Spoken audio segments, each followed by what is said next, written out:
Hi everybody, my name is Catie Wolfgang and I am really proud to serve as Chief Service Officer to the Mayor in our great city. Over the past 2 years, I have had just the immense honor of working with some extraordinary people and community organizations to both develop and launch PowerCore PHL. And tonight I'm joined here with my colleague, Catie, and most importantly with 3 of our current core members, Keith Booker, Coriana Gold, and Cameron Ross. And no matter what I say tonight, it will only be half as interesting and as important as what you can hear from them. So I encourage you to talk to them during the break and during our discussion later on. At its heart, PowerCore uses service as a platform to help opportunity youth identify their career path and then really do what they need to get on that path, and regardless of what they face, stay on that path. As with anything I find exciting, there's a lot that I want to say about it, but tonight I'm going to focus on 3 elements that we think are what make our program successful. So let's get started. At PowerCore, people come to us because they say they want to get a job. But we know that if we lead with, well, in order to get a job, you have to create a resume, and you have to do a mock interview, and you have to dress a certain way, and say this, and have this skill, chances are almost certain that as soon as their excitement about something new wears off, their ability and willingness and motivation to do all those things are going to plummet. Instead, what we know is that if members are going to be successful with us and over the long haul, it's going to require a real shift in their identity and their sense of purpose, and that shift will lead to changes in their attitudes about what's important and the behaviors they need to embrace in order to be successful. And so what we know in PowerCore is that in order to help a member, to help that happen in a young person, that engaging them in rigorous, high-quality service over a sustained period of time is the key to making that happen. So, what does that look like?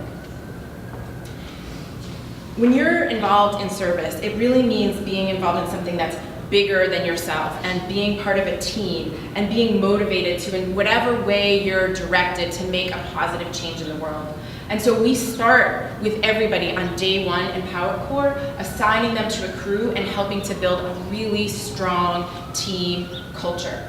Our young adults learn to rely on each other and commit to being the kind of people that other people can rely on.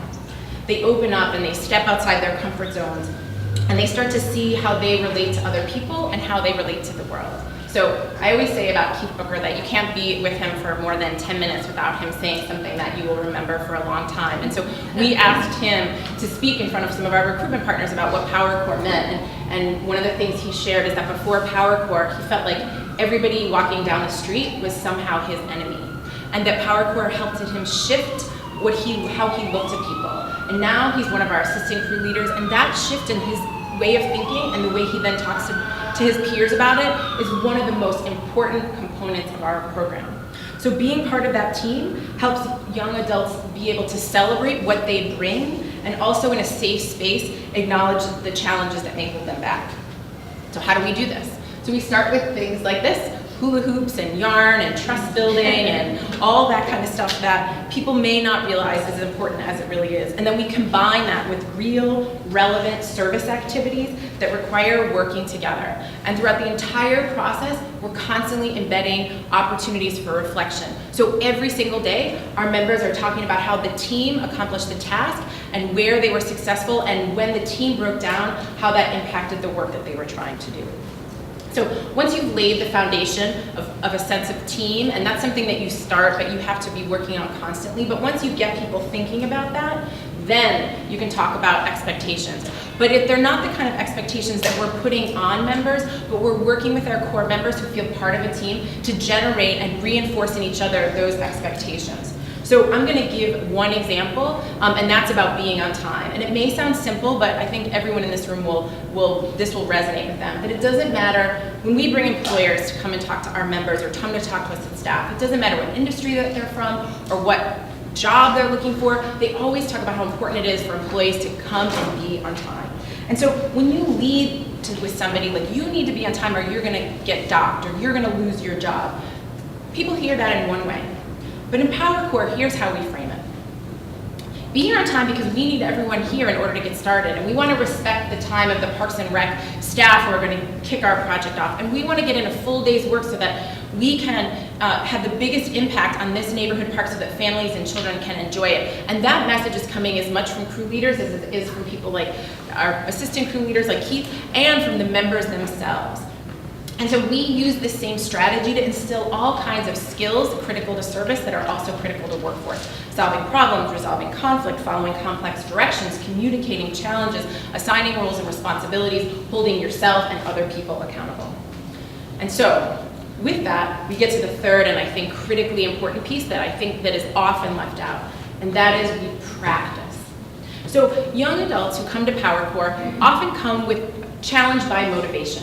They've been in a million programs, and this is what they tell us. We've been in programs, we do what they tell us, we get a certificate, you take it to a parole officer, or a caseworker, or your mom, and then you end up almost in exactly the same places where you started. So they come to PowerCorps not really sure that what they're gonna get here is any different than what they got before. But if you create that sense of team and you set high expectations, and our members consistently start to see the efforts of their hard work, their motivation will switch, either immediately or over time. But our members also come with real life challenges. Challenges with childcare, finding it, paying for it, getting their children to it before they get to work on time. They worry about being on the edge of homelessness or having their basic needs around food and healthcare met. And oftentimes they worry about how their current peer network is going to work with them as they put their life in this new direction.